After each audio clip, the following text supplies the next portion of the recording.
The third content theory is self-determination theory, which says we are driven by three needs. The need for autonomy, which is the need to experience self-direction and control of our lives, of our thoughts and actions.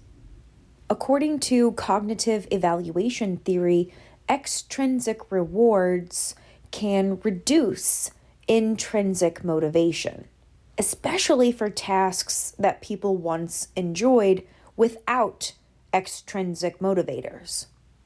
Think about your hobby, an activity you like to do for the sake of doing the activity, because it's fun, because you enjoy it. You are intrinsically motivated to participate in this hobby. Now imagine I started paying you money to participate.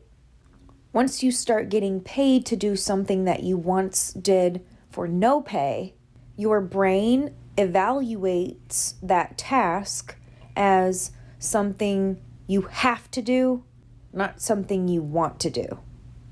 Our behavior is also determined by the need for competence, the need to be effective in our interactions with other people and within our environment, at school, at work, with friends, with family members. Generally speaking, competent people tend to be well-liked and enjoy more power in social situations.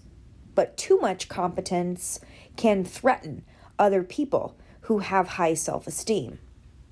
Self-determination theory also suggests that we are motivated by a need for relatedness, a need to establish emotional bonds with other people and develop relationships that are characterized by support, trust, concern, compassion.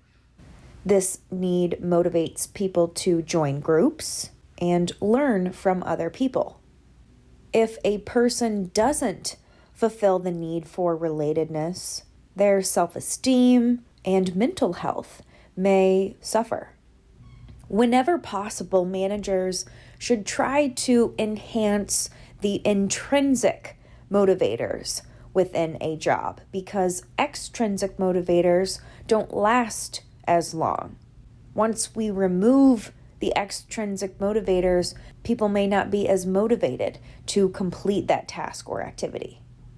Everyone has some degree of each of these needs, but one or two may be dominant.